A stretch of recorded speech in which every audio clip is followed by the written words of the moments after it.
I pulled into my driveway to find nothing but oil stains where my pride and joy belonged. My father laughed when I called, saying my car was now my unlicensed brother's property. He thought family loyalty would silence me, so I called the police instead. This is where the story truly begins, and you won't want to miss what happens. Make sure you're subscribed to see it through to the end. We're always curious. Where in the world are you all watching from today? Let us know in the comments. The silence of the house was usually something I craved. After a 10-hour shift managing the user experience for a high-traffic e-commerce platform, my brain usually felt like it had been run through a blender. I lived for that moment of disconnect, the heavy thud of my front door closing, the click of the lock, and the solitude of my own space. But today, the silence wasn't inside the house. It was outside. It was a screaming, gaping void in the driveway that hit me harder than a physical blow. I had blinked 3 times, standing on the edge of the curb, my keys dangling uselessly in my hand. My brain simply refused to process the visual data. I looked at the neighbor's lawn, then back at my own concrete pad. I looked at the street, thinking maybe, just maybe, I had parked it there in a fugue state this morning. But I hadn't. I was meticulous. I was organized.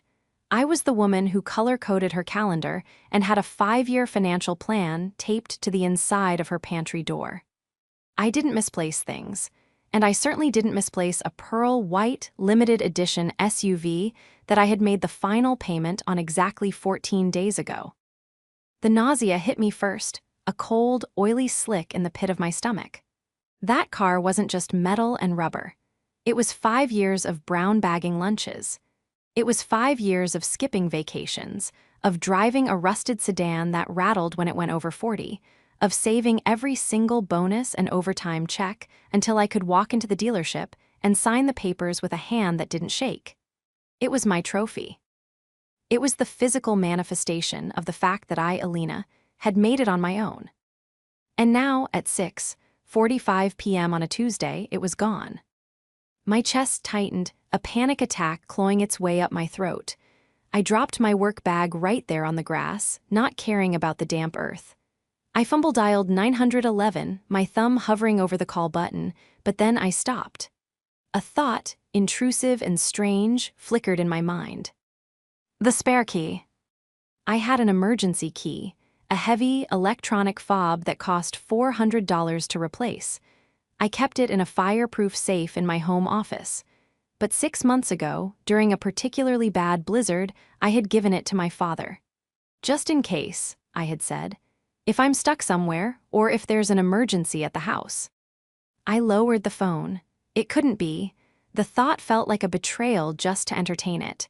My father was difficult, old-fashioned, and stubborn, but he wasn't a thief. He was a man who prided himself on family values and hard work. Still, my hands were trembling so badly I could barely unlock my front door. I rushed inside, the air of the house stale and undisturbed. I went straight to the kitchen counter where I usually tossed my mail. Nothing. No note. No frantic voicemail on the landline I kept just for my parents. I pulled out my cell phone again. My battery was at 12%, blinking red, mirroring the emergency unfolding in my chest. I sat down on the cold tile of the kitchen floor, my back against the dishwasher, and dialed my father's number. It rang and rang and rang. Usually, he picked up on the second ring. He was retired. His phone was practically glued to his hand as he scrolled through news feeds and fishing forums. Finally, on the last ring before voicemail, the line clicked open. Alina, his voice was loud, surrounded by background noise. It sounded like a television, maybe a game show. He sounded relaxed, happy even. "Dad," I choked out, my voice cracking. "Dad, something terrible has happened. I just got home, my car. It's gone. Someone stole my car from the driveway." I waited for the gasp. I waited for the outrage, for the protective instinct to kick in. I expected him to tell me to lock the doors, to call the police, that he was on his way with a baseball bat. Instead, there was a pause, a long, heavy pause. And then he chuckled. It wasn't a nervous laugh. It wasn't a laugh of disbelief. It was a casual, dismissive chuckle, the kind you give a child who has dropped their ice cream cone. "Oh, calm down, Ellie," he said, the sound of him chewing something audible over the line. "Nobody stole it, it's safe." The air left my lungs. "Safe? What do you mean safe? Where is it?" "It's at Lucas's place," he said, as if he were telling me he'd borrowed a cup of sugar. "I dropped it off about an hour ago." I stared at the grout lines on the floor, the world tilting on its axis. "You took my car to Lucas W. Hi, is his car broken?" "His car?" Dad scoffed. "Lucas doesn't have a car, you know that, and with the baby coming, he can't be taking the bus everywhere. It's undignified for a man with a family." "I don't understand," I whispered, the shock slowly hardening into something sharp and jagged. "When are you bringing it back?" "Bring it back?" He laughed again, louder this time. "Elena, you're not listening. I gave it to him. He needs a reliable vehicle for my grandson. You're a single woman living alone. You can take the train or get yourself a little compact thing. Lucas needs the space. We're a family and families help each other." The betrayal was worse than the diagnosis of a terminal illness. It was a deliberate, calculated amputation of my life, performed with a smile by the man who was supposed to protect me. For a solid 10 seconds, the only sound in the kitchen was the hum of the refrigerator and the shallow, jagged rhythm of my own breathing. My brain was trying to reject his words like a bad organ transplant. Gave it to him, as if it were an old sweater or a leftover casserole. "You gave it to him," I repeated, my voice barely audible. I stood up, my legs feeling like they were made of water, and gripped the edge of the granite countertop, another thing I had paid for myself to steady myself. "Dad, that is a $60,000 vehicle. I just paid it off 2 weeks ago. You can't just give it away." "Don't talk about money like that, it's unbecoming," he snapped, his tone shifting instantly from dismissive to authoritative. "This is about priorities. Lucas has a baby on the way. His girlfriend, what's her name? Jessica, she needs to get to appointments. What do you need an SUV for? Driving your groceries home? It's selfish, Elena, hoarding a family resource like that." "A family resource?" I shouted, the volume of my voice startling me. "It's not a family resource. It's my property. My name is on the title. My bank account paid the loan. You didn't pay a dime for that car." "I am the patriarch of this family," he roared back, the distortion of the phone speaker crackling in my ear. "And I decide how we support one another. You have a good job. You sit in an office all day clicking a mouse. Lucas is struggling. He's trying to find himself. He needs a break. Giving him this car gives him a leg up. You should be proud to help your brother, not screeching like a banshee." I closed my eyes, pressing my forehead against the cool cabinet door. I could picture him perfectly, sitting in his recliner, feet up, feeling like a benevolent king distributing wealth that wasn't his. He truly believed he was in the right. In his world, I was just an extension of him, and my assets were his to command. "Dad," I said, forcing my voice into a terrifyingly low, calm register. "Does Lucas even have a license? His was suspended 3 years ago for the DUI. "Oh, don't bring up the past," he waved it off verbally. "He's working on getting it back. He's driving carefully. It's fine, the car is safe. It's in his driveway right now. He was so happy, Elena, you should have seen him. He finally felt like a man." "He felt like a man because you gave him my car," I said flatly. "He's your brother," Dad yelled. "You sacrifice for family. That is what women do. Your mother agrees with me completely. She said it was a wonderful gesture." "My mother agrees with whatever keeps you from yelling," I muttered, but he didn't hear me. "Look, I'm done discussing this," he said, the sound of a TV volume increasing in the background. "The car stays with Lucas. You can come over on Sunday for dinner and we'll talk about helping you find a lease on something smaller. Something more appropriate for a single girl. Don't cause a scene, Elena.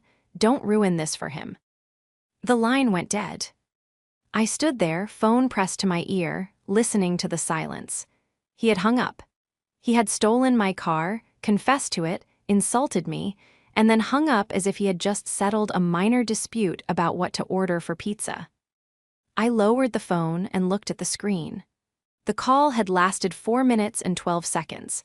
In that time, my entire understanding of my place in this family had been incinerated. I walked into the living room and sank onto the sofa. The shock was beginning to recede, replaced by a cold, vibrating anger. I thought about Lucas. Lucas, who was 31 years old. Lucas, who had borrowed $2,000 from me last year for a business investment that turned out to be online poker debts. Lucas, who was now driving my pristine, leather-interior SUV without a license, probably smoking inside it right now. My father thought the conversation was over. He thought that by invoking the sacred family card, I would fold. He thought I would cry, maybe complain to Mom, and then eventually show up on Sunday driving a rented economy car, accepting my role as the endless provider for the golden child. Hey, T8. Ought he held all the cards because he had the spare key. But as I looked at the black screen of my phone, a notification popped up. It was from the manufacturer's app connected to my car. Vehicle unlocked. Location, 442 Maple Street. I stared at the address, Lucas's rental house. My father had forgotten one crucial thing. He was living in 1980, where possession was 9/10 of the law and the father's word was law. He didn't understand modern ownership. He didn't understand that the title in my safe deposit box didn't have a family clause. And he certainly didn't understand that I wasn't the same little girl who used to give Lucas her allowance to stop him from crying. I wasn't going to argue. I wasn't going to beg. I swiped the notification away and opened my contacts. I didn't scroll to Mom. I didn't scroll to Lucas. I scrolled to the non-emergency line for the city police department. To understand why this betrayal cut so deep, you have to understand the dynamic of the House of Gary. Growing up, there were two distinct sets of rules, one for Lucas and one for me. Lucas was the firstborn, the son, the heir apparent to a throne that didn't exist. He was bright, charming, and utterly allergic to consequences. If Lucas failed a math test, it was because the teacher was incompetent. If Lucas broke a window, it was because the glass was cheap. I, on the other hand, was the utility player. I was expected to be perfect, quiet, and helpful. If I got an A, it was expected. If I got a B, I was lazy. My role was to support the infrastructure that allowed Lucas to shine. This dynamic didn't end in childhood. It metastasized into adulthood. While I worked 2 jobs through college to avoid student loans, Lucas drifted through 3 different universities on my parents' dime, majoring in general studies and minoring in fraternity parties. When I graduated and landed an entry-level job in tech, Dad nodded and asked when I was getting married. When Lucas dropped out to become a DJ promoter, Dad bought him a $3,000 turntable setup because you have to invest in talent. For the last 5 years, I had clawed my way up the corporate ladder. I specialized in UX design, user experience. My job was to anticipate problems and fix them before the user even knew they existed. I was good at it. I was meticulous, and I was well compensated. But I lived below my means. I lived in a modest townhouse. I wore simple clothes. My one indulgence, my one solitary symbol of success, was that car. It was a beast of a machine. A top-of-the-line SUV with heated seats, a panoramic sunroof, and an engine that purred like a jungle cat. I bought it because I wanted to feel safe. I wanted to feel powerful. Every time I gripped that leather steering wheel, I felt a surge of pride. I did this, the engine seemed to hum. Nobody gave this to me. And now Lucas had it. Lucas, the antagonist of my life story, though he would never see himself that way. He saw himself as a victim of circumstance, a genius waiting for the world to catch up. Currently, his circumstance was a girl named Jessica he'd met at a dive bar 4 months ago. She was pregnant. I had tried to be happy for them. I really had. I bought them a crib. I set up a savings account for the baby. But Lucas didn't want a crib, he wanted cash. He wanted shortcuts. And Dad was the ultimate enabler. Gary, my father, was a man who believed his masculinity was tied to his ability to control the women in his life. He was charming to strangers, the guy who bought the first round at the bar, but at home, he was a dictator. He had retired from a mid-level management job 5 years ago, and since then, his world had shrunk until his control over his children was the only thing he had left. He resented my success. I saw it in the way he sneered when I talked about a promotion. I saw it in the way he asked, "Who's the boss over there?" implying it couldn't possibly be me. He resented that I didn't need him. Lucas, however, needed him constantly. And Dad loved that. Dad loved being the savior. But since Dad was on a fixed pension and had blown most of his savings on bad investments and bailing Lucas out of previous jams, he couldn't afford to buy Lucas a new car for the baby. So he did the next best thing. He looked at his assets, and in his mind, I was an asset. I sat in my living room, the police dispatcher's voice ringing in my ear. 911, what is your emergency? I had dialed the emergency line after all. My hands were shaking too badly to navigate the automated menu of the non-emergency line, and truthfully, the more I thought about it, the more I realized this was an emergency. A $60,000 theft is a felony. I need to report a stolen vehicle, I said, my voice shockingly steady. It was taken from my driveway within the last 2 hours. Okay, ma'am, the dispatcher said, her tone professional and soothing. Do you have the license plate number? Yes, I said, reciting it from memory. It's a pearl white SUV. I have the VIN as well. And do you have any idea who might have taken it? She asked. This was the moment, the precipice. If I said no, I could play dumb. I could let the police find it, feign ignorance, and maybe spare the family the direct confrontation. But if I told the truth, if I named names, I was declaring war. I was burning the bridge to the ground and salting the earth. I thought about Dad's laugh. I thought about him saying, "You're single," as if my lack of a husband rendered my property communal. I thought about Lucas driving my car without a license, risking the lives of everyone on the road, entitled to the fruits of my labor just because he was born male. Ma'am, the dispatcher prompted, do you have any suspects? I took a deep breath. Yes, I said clearly. I know exactly who took it. My father stole it, and he gave it to my brother. The arrival of a police cruiser in a quiet suburban cul-de-sac is never a subtle event. It's a spectacle. I watched from my living room window as the blue and red lights washed over the perfectly manicured hedges of the neighbors across the street. The lights pulsed rhythmically, a silent siren announcing that the carefully curated facade of my life had officially cracked. I opened the door before the officer could knock. Officer Martinez was a tall man with a calm, weathered face and eyes that had seen enough domestic disputes to know exactly what he was walking into. He didn't look at the empty driveway. He looked at me. He saw the shaking hands I was trying to hide in my pockets and the tear tracks I had hastily wiped away. Ms. Alina Rossi, he asked, his voice a deep baritone that vibrated in the cool evening air. Yes, I said, stepping aside to let him into the foyer. Thank you for coming so quickly. We sat at my dining table. The juxtaposition was jarring.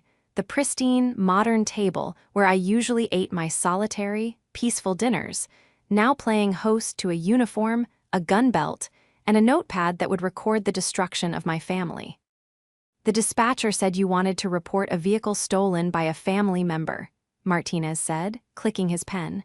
He didn't look judgmental, just factual. This is often a civil matter, Ms. Rossi, if there's any shared ownership or if permission was implied.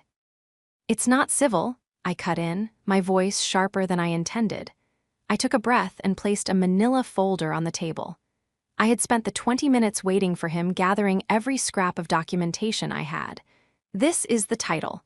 My name is the only one on it. This is the bill of sale. This is the loan payoff confirmation from the bank, dated 14 days ago. Martinez picked up the documents, scanning them with a practiced eye. And the suspect. My father, Gary Rossi, took the spare key from my safe, or rather, used a spare key I had entrusted to him for emergencies, to remove the vehicle from my property while I was at work. He then delivered it to my brother, Lucas Rossi, who is currently in possession of it. Martinez looked up, raising an eyebrow. You gave your father a key. For emergencies, I stressed. Like a fire, or if I was hospitalized, not to gift my property to someone else. And you've revoked this permission. I spoke to him on the phone 30 minutes ago. I told him to return it. He refused. He stated he gave it to my brother. Martinez sighed, a heavy sound that signaled the shift from misunderstanding to crime. Okay, and your brother, does he have a driver's license? No, I said, the word landing heavy between us. It was suspended 3 years ago for a DUI. He has not reinstated it. Martinez stopped writing. He looked at me, his expression hardening. So, we have a stolen vehicle, being operated by an unlicensed driver who has a prior DUI record. Yes. Ms. Rossi, he said, leaning forward, his tone dropping to a serious, cautionary level. I need you to understand what happens next. If I put this out over the radio and we find him, this isn't a warning situation. This is a felony stop. Grand theft auto is a serious charge. Driving on a suspended license is an arrestable offense. Once this train leaves the station, you can't just call us and say, never mind, because your mom calls you crying. The district attorney picks it up. Are you prepared for that? My stomach twisted. I thought about Sunday dinners. I thought about the baby Lucas was expecting. I thought about the look on my mother's face when she realized what I'd done. Then I thought about my father's laugh. You're single, the dismissal, the absolute erasure of my personhood in favor of my brother's comfort. I looked Martinez in the eye. I want my car back, and I want to file the report. They stole from me. Understood, Martinez said. He stood up. Do you have any way to track the vehicle? Yes, I said, pulling out my phone. My hands were steady now. The decision had been made. The manufacturer has an app. It has real-time GPS. I opened the app. The map loaded, a blue dot pulsating on the screen. I expected to see it at Lucas's rental house, parked and stationary as my father had claimed. But the dot wasn't at the house. It was moving. He's not at home, I said, a fresh wave of anger heating my blood. He's on Route 9. He's doing 70 miles an hour. Martinez looked at the screen over my shoulder. That's the highway. Where is he going? I zoomed out. The trajectory was clear. He wasn't going to the pharmacy for the pregnant girlfriend. He wasn't going to the grocery store. He was heading toward the casino district, 40 minutes south. He's joyriding, I whispered, the realization making me feel sick and vindicated all at once. My father said he needed it for the baby. He's going to the casino. Can you track him continuously? Martinez asked, already reaching for his radio. Yes. Okay, grab your coat, Ms. Rossi. We usually don't do this, but if you can update us on his location in real time, it's safer than a high-speed pursuit. I'm going to have you follow in your own vehicle. Oh, wait. I don't have a vehicle, I reminded him. He has it. Right, Martinez said. Okay, you ride with me. We need to ID the vehicle positively before we initiate a stop. The back of a police cruiser is hard plastic and smells faintly of antiseptic and old sweat.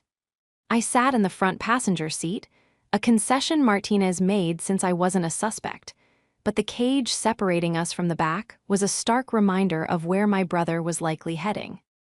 He's exiting the highway, I said, my eyes glued to the phone screen. Turning onto River Road. There's a gas station and a liquor store there. I know the spot, Martinez said. He didn't turn on the sirens. We were running silent, a predator stalking prey through the suburban gloom. He's stopped, I said. He's at the liquor store. Of course he was. The irony was so thick I could taste it.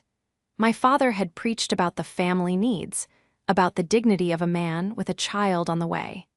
And that man was currently using my $60,000 SUV to make a beer run before hitting the slots. Okay, Martinez said, pulling the cruiser into the entrance of the strip mall. Stay in the car, Alina. Do not get out until I tell you. We rounded the corner and there it was, my car. It was parked crookedly across two spaces, the pearl white paint gleaming under the harsh sodium vapor lights of the parking lot. It looked alien in this setting, a diamond in a gutter. And there was Lucas. He was leaning against the driver's side door, laughing. He was wearing a faded hoodie and jeans, a cigarette dangling from his lips, ash falling onto the pristine paint of my door. He was talking to a guy I didn't recognize, pointing at the rims, gesturing grandly as if he were the king of the world. My father wasn't there. Lucas was alone with his friend. Martinez hit the lights. The sudden burst of red and blue shattered the casual atmosphere of the parking lot. Lucas flinched, dropping his cigarette. He squinted at the cruiser, looking more annoyed than afraid. He clearly thought it was a misunderstanding, or maybe he thought he could charm his way out of it like he did with everything else. Martinez stepped out, hand resting near his holster, his voice booming. Step away from the vehicle. Keep your hands where I can see them. Whoa, whoa, Lucas raised his hands, a smirk still playing on his lips. What's the problem, officer? Just grabbing some supplies. I said step away from the vehicle, Martinez commanded, closing the distance. Turn around and place your hands on the hood. This is my car, Lucas protested, though he complied, his body language oozing arrogant defiance. My dad gave it to me, you can call him. I couldn't stay in the car. I knew Martinez told me to, but the sight of the cigarette ash on my door triggered something primal in me. I opened the door and stepped out into the night air. Lucas turned his head as he heard the second door close. When he saw me, his eyes went wide. Alina, he sputtered. Then his confusion morphed instantly into rage. You called the cops? Are you crazy? You stole my car, Lucas, I said, my voice trembling not with fear but with adrenaline. And you don't have a license. Dad gave it to me, he screamed, struggling as Martinez grabbed his wrist to cuff him. It's a family car, you selfish *TCH. Dad said it was mine. You have the right to remain silent, Martinez intoned, snapping the cuffs shut. The metallic click echoed across the parking lot, a sound of finality that Lucas had clearly never expected to hear. Call Dad, Lucas was yelling now, thrashing as Martinez marched him toward the cruiser. Alina, tell him to stop, you're arresting your own brother, for a car, for a stupid car. It's not just a car, I said, stepping closer. Looking him dead in the eye as Martinez pushed him into the back seat, the hard plastic seat I had avoided. It's my life, and you're not entitled to it. As Martinez shut the door on Lucas's screaming face, my phone rang. It was Dad. He must have been trying to reach Lucas and gotten no answer, or maybe Lucas had managed to text him before the cuffs went on. I answered, putting it on speaker so Martinez, who was walking back to me, could hear. Alina, Dad's voice was a roar. I'm calling Lucas and he's not picking up. I checked the app, why is the car at a liquor store? I told him to go straight home. Lucas can't come to the phone right now, Dad, I said, watching my brother kick the window of the police car. Why, are you with him? I'm with the police, I said calmly. Lucas has just been arrested for grand theft auto and driving with a suspended license. The car is being impounded. There was a silence on the other end, so profound it felt like the line had been cut. Then, a sound I had never heard from my father, a sound of pure, unadulterated panic mixed with fury. You did what? He whispered. You arrested your brother, your pregnant brother. I reported my car stolen, I corrected him. You and Lucas did the rest. Fix this, he screamed, his voice shredding. Tell them it was a mistake. Tell them I gave him permission. If you don't fix this right now, Alina, so help me God, you are no daughter of mine. I will disown you. I will throw you out of the family. I looked at Officer Martinez. He was watching me, waiting to see if I would fold. This was the dynamic my father relied on, the threat of exile, the fear of being an orphan. You can't disown me, Dad, I said, my voice icy and clear. Because I'm the only one with any assets left to own. And as for the car, it's going to the police impound.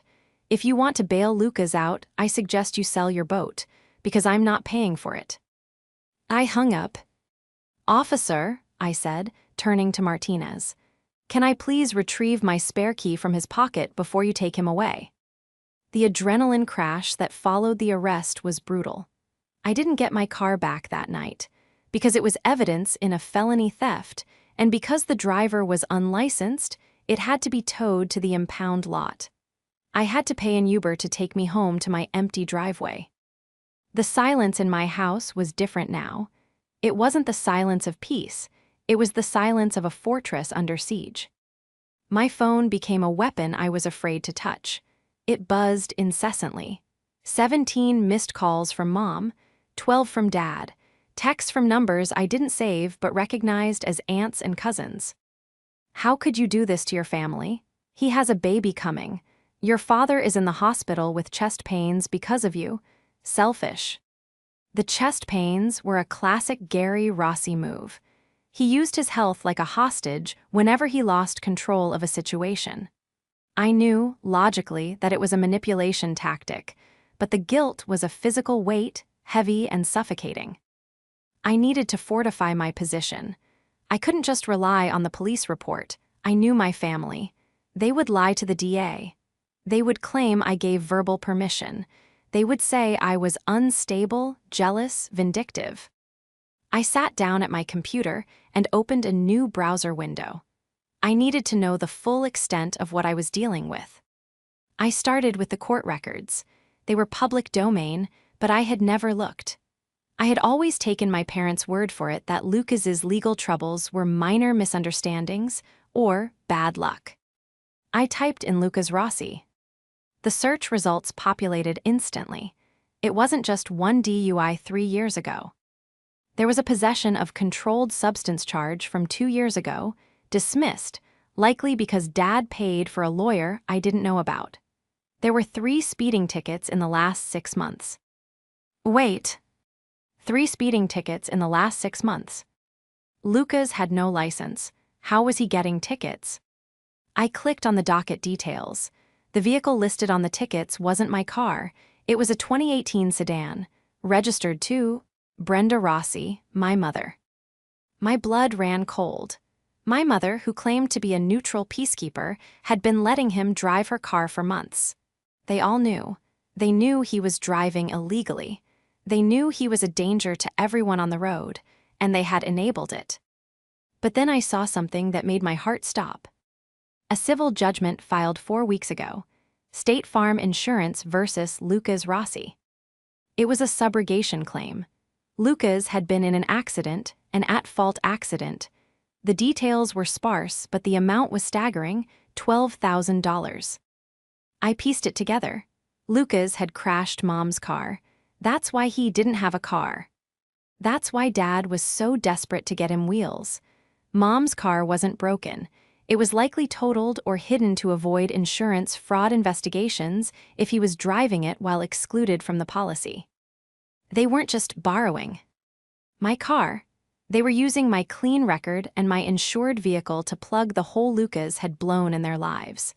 If he had crashed my car, my insurance would have skyrocketed, or worse, denied the claim because of his suspended license, leaving me on the hook for tens of thousands of dollars.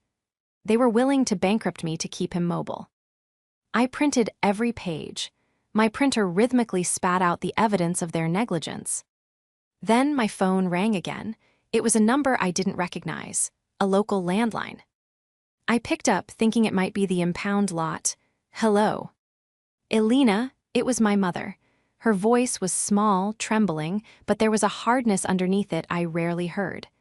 Your father is beside himself. He's taking nitroglycerin. If he's having a heart attack, call 911, Mom, I said, my voice flat. Don't call me. How can you be so cold? She wept. Lucas is in a cell. He's terrified. He called us. He said the police are talking about intent to permanently deprive. He could go to prison, Elena. He should have thought about that before he took my car to a liquor store while driving on a suspended license, I said. He was just blowing off steam, the pressure of the baby.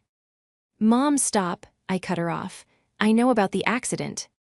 The silence on the line was instantaneous. The weeping stopped. I saw the court records, I continued, pressing my advantage. I know he totaled your car last month. I know State Farm is suing him. Did you tell Dad to give him my car because you guys couldn't afford to replace yours?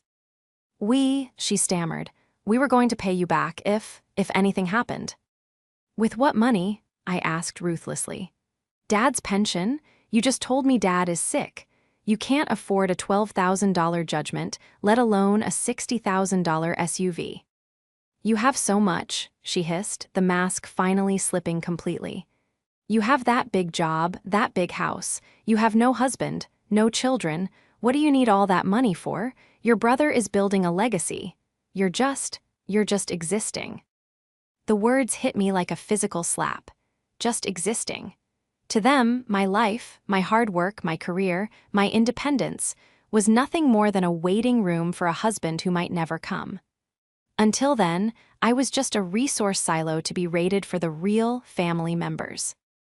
I'm not just existing, Mom, I said, my voice shaking with a rage so pure it felt like clarity. I'm the only one in this family who is actually living in reality, and reality is about to hit you all very hard. Drop the charges, she demanded. If you don't drop them by tomorrow morning, don't bother coming to Christmas. Don't bother coming to anything. You'll be dead to us. I can't drop the charges, Mom, I said. The district attorney picks them up. It's out of my hands, but honestly, even if I could, I wouldn't. I hung up before she could reply. I sat in the dark, the stack of court documents in front of me. I had the leverage. I had the truth, but I knew this wasn't over. They would try to ambush me. They would try to force me to recant my statement to the police. I needed to do one more thing. I needed to make sure that when the sun rose, there was absolutely nowhere for them to hide. I picked up my phone and dialed Officer Martinez's direct line on the card he gave me. Officer Martinez, he answered. It's Alina, I said. I found something. It's about why my brother needed the car. And it proves my father knew exactly how dangerous it was to give it to him. I have evidence of a prior undisclosed accident and insurance fraud involving my mother's vehicle. Bring it in tomorrow morning, Martinez said, his tone shifting from dutiful to grim. This just went from a joyride to a conspiracy. The summons came the next morning, not from a court clerk, but from my Aunt Linda. Your mother is distraught, she texted. Family meeting. 6:00 p.m., Dad's house. Be there or don't bother calling yourself a Rossi. It was a trap. I knew it was a trap. They were gathering the tribunal, the extended family of aunts, uncles, and cousins who had spent decades drinking the Kool-Aid of my father's benevolent patriarch act. They wanted to stage an intervention. They wanted to surround me, shame me, and bully me into dropping the charges before the arraignment on Monday. I spent the afternoon preparing. I didn't go to work. I took a personal day to finalize my case. I went to the bank. I stopped by the precinct to get a copy of the preliminary incident report from Officer Martinez.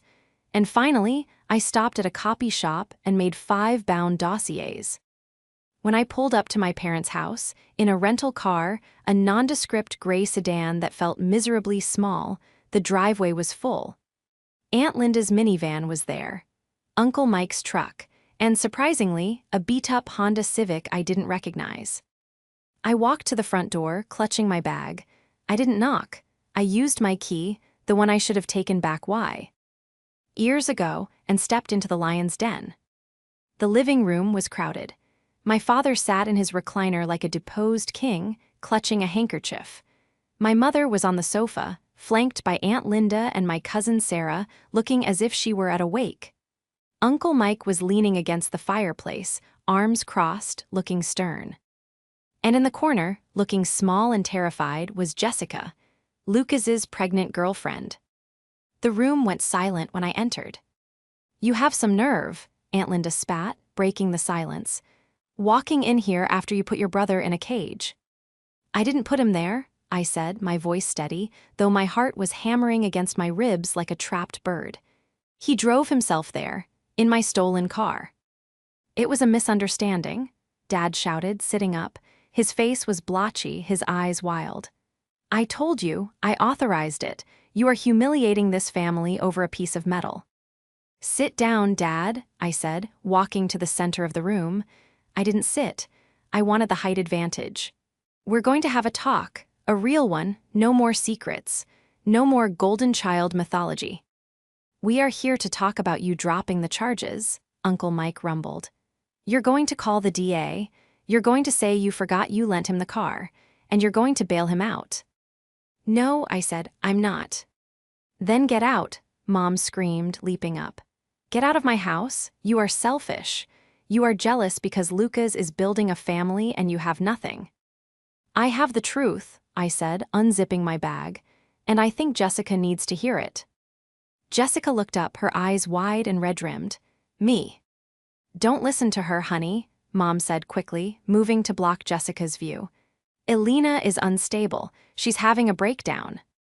"I'm not the one being sued for $12,000, Mom," I said loudly, dropping the first dossier onto the coffee table with a heavy thud. The room froze. "What is that?" Uncle Mike asked, stepping forward. "That," I said, pointing to the documents, "is the lawsuit filed by State Farm Insurance against Lucas Rossi for the accident he caused 4 weeks ago, the accident that totaled Mom's car." I looked at Jessica. "Did they tell you why Lucas doesn't have a car, Jessica? Did they tell you it was because he smashed the last one while driving on a suspended license? Or did they tell you it was in the shop?" Jessica stood up slowly, pushing past my mother. He said the transmission blew." "He lied," I said. I pulled out the second document. "And here is his driving record. 3 speeding tickets in the last 6 months, all in Mom's car, while you were in the passenger seat probably." My father stood up, his face purple. "That is private family business. You have no right." "You made it my business when you stole my car to cover up your financial mess," I yelled back, finally matching his volume. "You want to talk about family? Let's talk about family. You want me to support Lucas? You want me to be the safety net? Well, look at the net, Dad. It's full of holes." I turned to the extended family. Aunt Linda looked confused. Uncle Mike was frowning, picking up the papers. "They are broke," I announced, dropping the bombshell I had discovered that morning. "Dad cashed out his IRA 6 months ago, not to invest, to pay Lucas's gambling debts." "Liar," Dad shrieked, but his voice cracked. "Here are the bank statements," I said, tossing another stack on the table. "You left them in the study, Dad. I made copies. You have less than $5,000 to your name. You can't afford to help Lucas. You can't afford the baby. That's why you took my car.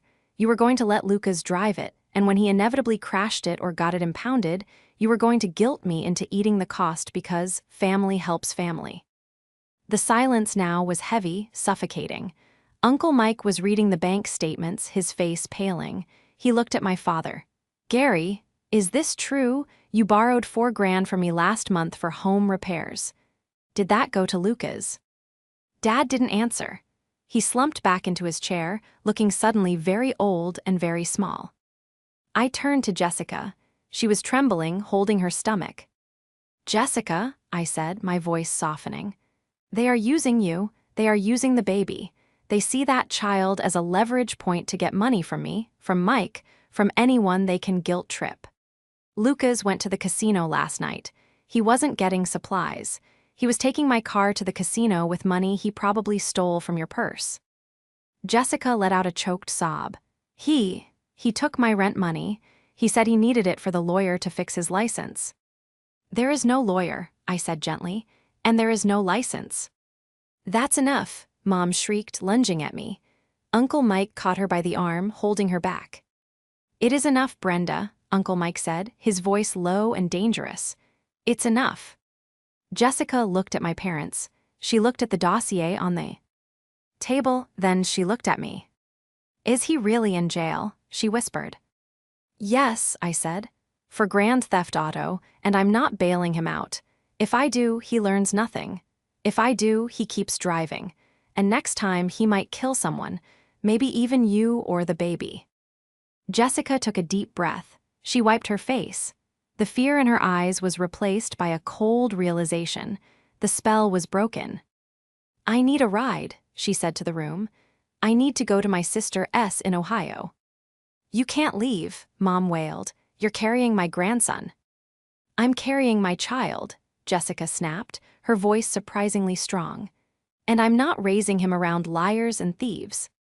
She looked at me. Can you take me to the bus station? I'll do better, I said, picking up my bag. I'll drive you to Ohio, but we leave right now. I turned to my father one last time. He wouldn't look at me. He was staring at the floor, the illusion of his power shattered by the weight of paper and truth. I'm filing a restraining order tomorrow, I said to him. Against you, Mom, and Lucas. Do not come to my house. Do not call me. If you do, I will have you arrested for harassment. You wanted my assets, you just lost your biggest one. I walked out the door, Jessica following close behind me. As we stepped into the cool evening air, I heard the explosion of arguments erupting inside the house. Uncle Mike shouting about his money, Aunt Linda demanding answers. It sounded like music. The drive to Ohio was long, quiet, and necessary. We didn't talk much for the first hour. Jessica cried silently in the passenger seat of the rental car, mourning the life she thought she was building. I let her cry. I knew that grief. I was mourning too, not for a boyfriend, but for the parents I wished I had, rather than the ones I was stuck with. Somewhere around the state line, she spoke. Thank you, she said, her voice hoarse. For telling me, I knew something was wrong, but I wanted to believe him. We all did, I said. It's designed that way. The system only works if we all play our parts. I just stopped playing mine. I dropped her off at her sister's house at 2:00 a.m. Her sister, a fierce-looking woman in pajamas, hugged me on the porch. You saved her life, she whispered, if he had been driving her around. Take care of the baby, I said. And make sure Lucas's name isn't on the birth certificate until he proves he's a father, not a dependent. I drove back alone. The exhaustion was deep, settling into my bones, but my mind was crystal clear. The next few weeks were a blur of legal bureaucracy, but for the first time in my life, I navigated it without fear. Officer Martinez was true to his word.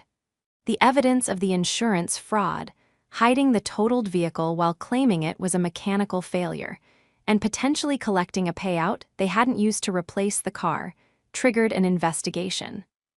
My parents were facing potential charges of their own, or at the very least, a financial clawback that would leave them destitute. Lucas didn't get bail. With the prior DUI, the suspended license, and the sheer value of the stolen vehicle, the judge set the bond at $50,000. My parents couldn't pay it. I certainly didn't. He sat in county jail for 3 months awaiting trial. Eventually, he took a plea deal. 2 years of probation, mandatory rehab, and restitution. But the restitution was a joke. He had no money.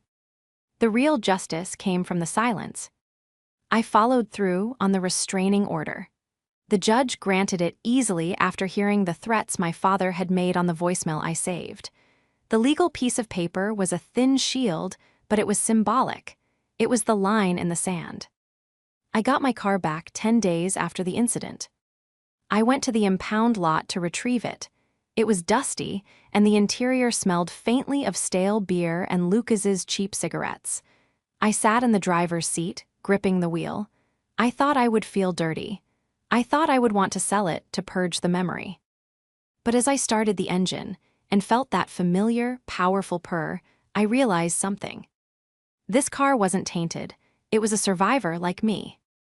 I took it to a professional detailer. I had them scrub every inch of it. I had them shampoo the carpets and condition the leather until it smelled like new money and freedom. When I drove it home, I parked it in the driveway. I stood there for a long time looking at it. My phone didn't ring. My parents were too busy fighting with each other, with the bank, and with the insurance investigators to harass me. Uncle Mike had cut them off. The extended family, finally seeing the financial parasitism for what it was, had retreated. I was alone. But for the first time in 29 years, alone didn't feel like a punishment. It didn't feel like I was the leftover piece of the family puzzle. I walked into my quiet, clean house. I opened a bottle of wine, one I had been saving for a special occasion. I poured a glass and sat on my patio, looking out at the silhouette of my car against the streetlights. I had lost a brother. I had lost my parents. I had lost the illusion of a safety net. But I had kept my dignity. I had protected my future. And most importantly, I had finally learned the most expensive lesson of my life. You cannot set yourself on fire to keep others warm, especially when they are the ones holding the matches. I took a sip of wine. It tasted like victory,